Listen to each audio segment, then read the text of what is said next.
Hello everyone, hope you are all doing well. Today we are going to learn one of the most important topics of economics, the inflation rate, its meaning, its type, causes, and the current inflation rate. So keep watch the video till end. So at first, let's know what is inflation. Inflation is a quantitative measure of the rate at which average price level of a basket of selected goods and services in an economy increases over some period of time. It is the rise in the general level of prices where a unit of currency effectively buys less than it did in prior periods. This inflation has some causes. Rising prices are the root of inflation, though these can be attributed to different factors. In the context of causes, inflation is classified into three types: demand pull inflation, cost push inflation, and built in inflation. Demand pull effect. The demand pull inflation occurs when the overall demand for goods and services in an economy increases more rapidly than the economy's production capacity. It creates a demand supply gap with higher demand and lower supply, which results in higher prices. Cost push effect. Cost push inflation is a result of the increases in the prices of production process inputs. Examples include an increase in labor cost to manufacture a good or offer a service, or increase in the cost of raw material. These developments led to higher cost for the finished product or service and attribute to inflation. Now the built-in inflation. It is the third cause that linked to adaptive expectations. As the price of goods and services rises, labor expects and demands for more cost or wages to maintain their cost of living. Their increased wages result in higher cost of goods and services, and this wage price spiral continues as one factor induces the other and vice versa.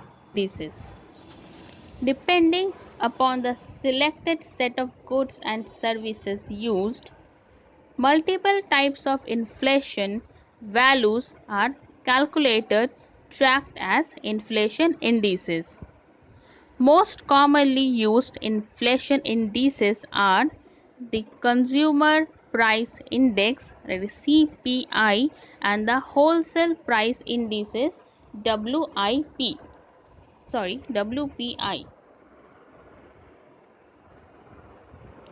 We'll see the Consumer Price Index first.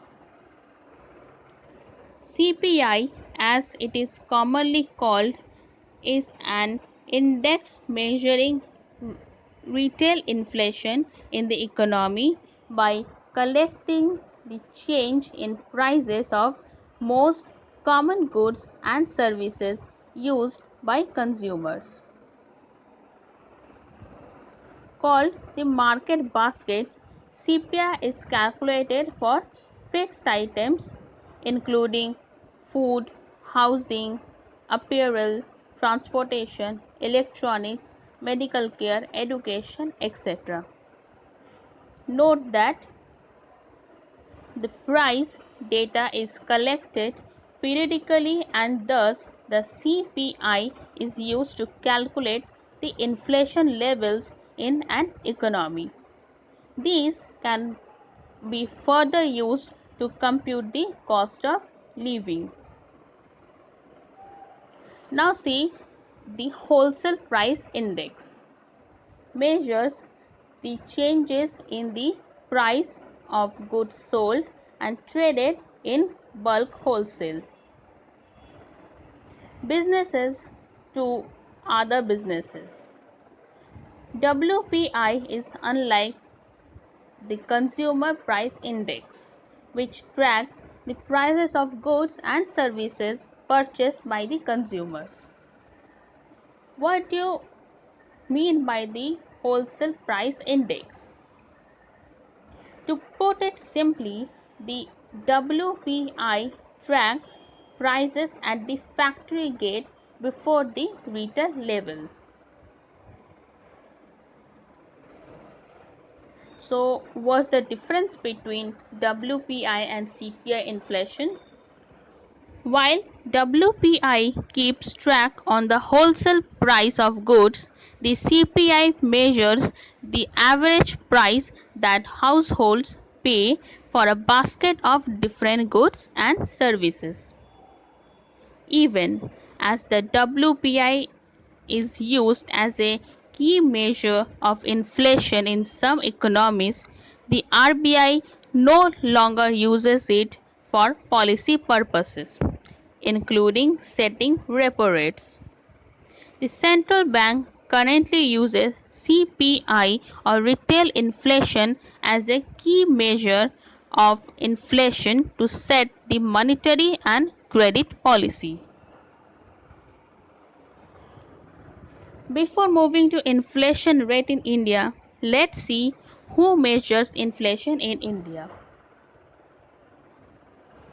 Inflation is measured by the central government authority, which is in charge of adopting the measures to ensure the smooth running of economy.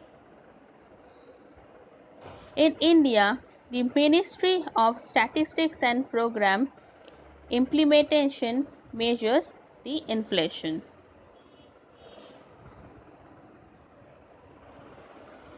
Now we'll see the inflation rate in India. The government has mandated the Indian Central Bank to keep inflation rate or inflation range of 4% with a margin of 2% on either side. The inflation rate in India was 5.5% as of May 2019, as per the Indian Ministry of Statistics and Program Implementation. This represents a modest reduction from the previous annual figure of 9.6% from June 2011. Inflation rates in India are usually quoted as changes in the wholesale price index for all commodities.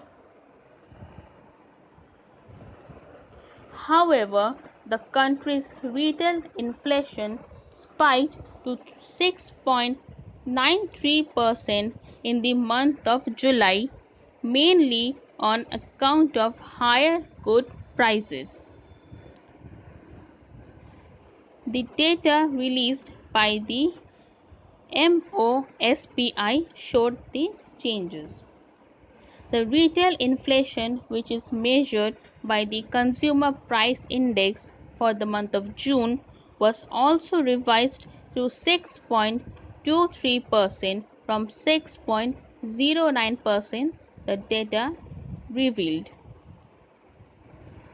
The inflation, which is measured by the Consumer Price Index for the month of June, was also revised.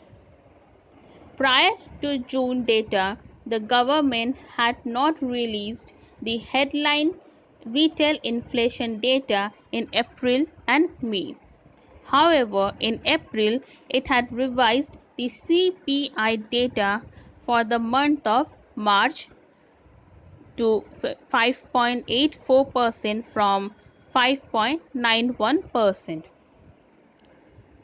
The Consumer Food Price Index, that is CFPI, or the inflation in the food basket, surged to 9.62% in the month of July.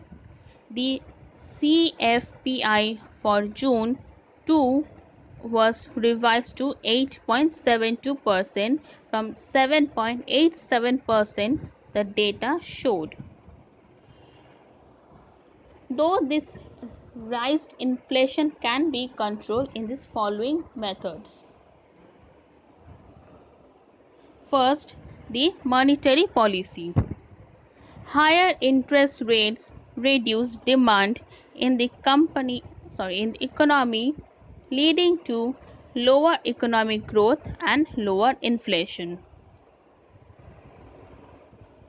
Second, control to money supply. Monetarists argue there is a close link between the money supply and inflation. Therefore, controlling money supply can control inflation. Third, the supply side policies. Policies to increase the competitiveness and efficiency of the economy, putting downward pressure on long-term costs. Fiscal policy.